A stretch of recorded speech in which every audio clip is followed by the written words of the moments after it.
বাংলাদেশে চলমান রাজনৈতিক অস্থিরতার কারণে এই বছর পশ্চিমবঙ্গে অনুষ্ঠিতব্য অষ্টম বেঙ্গল ট্রাভেল মার্ট থেকে নিজেদের বিরত রাখছে বাংলাদেশের পর্যটন শিল্পের প্রতিনিধিরা।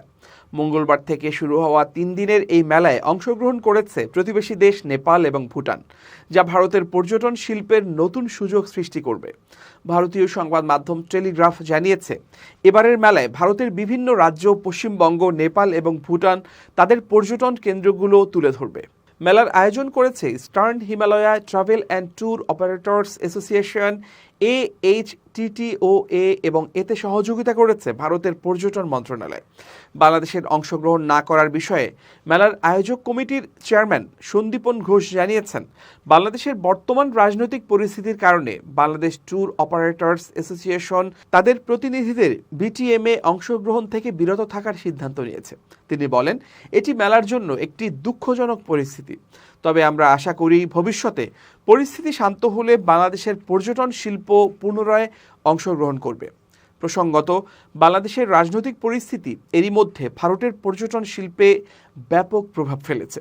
গত 5 আগস্টের ছাত্র জনতার গণ অভ্যুত্থান এবং পরবর্তীতে রাজনৈতিক অস্থিরতা সৃষ্টি হওয়ায় পশ্চিমবঙ্গের উত্তরবঙ্গ, সিকিম সহ ভারতের অন্যান্য এলাকায় বাংলাদেশি পর্যটকদের আগমন বন্ধ হয়ে গেছে। এবছরের অক্টোবর পর্যন্ত সিকিমে প্রায় 27,000 বাংলাদেশি পর্যটক ভ্রমণ করেছিলেন, যা গত বছরের তুলনায় অনেক কম। Eastern Himalaya travel and tour operators অ্যাসোসিয়েশনের সাধারণ সম্পাদক দেবাশিস চক্রবর্তী বলেন, 2018 সাল থেকে উত্তরবঙ্গে বাংলাদেশি পর্যটকদের সংখ্যা উল্লেখযোগ্যভাবে বেড়ে গিয়েছিল, কারণ ভারত সরকার তাদের সিকিম ভ্রমণের অনুমতি দিয়েছিল। তবে এখন বাংলাদেশের রাজনৈতিক অস্থিরতা ও পরিস্থিতি পরিবর্তনের কারণে পর্যটন খাতটি ব্যাপকভাবে ক্ষতিগ্রস্ত হয়েছে। তিনি আরও জানান, এমনকি পশ্চিমবঙ্গের অনেক মানুষ যারা বাংলাদেশের ভ্রমণের পরিকল্পনা করেছিলেন, তারাও ভ্রমণ বাতিল করেছেন। এদিকে কোভিড-19 মহামারীর পর পুনরুদ্ধার প্রক্রিয়ায় থাকা ভারতীয় পর্যটন শিল্প আবারও বড় ধাক্কার সম্মুখীন হয়েছে।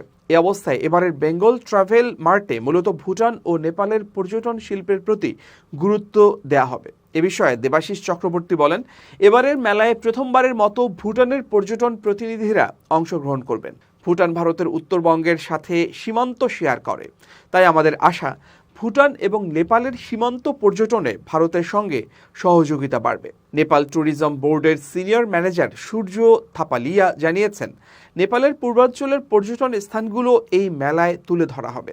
বিশেষ করে ওই অঞ্চলের মন্দির, ধর্মীয় স্থান এবং হিমালয়ের পটভূমিতে মনোরম প্রাকৃতিক দৃশ্য পর্যটকদের কাছে অত্যন্ত আকর্ষণীয়। আমরা মনে করি BTM এই স্থানগুলো প্রদর্শনের জন্য আদর্শ একটি প্ল্যাটফর্ম হবে, যা ভারতের পর্যটকদের আরও বেশি আকর্ষিত করবে।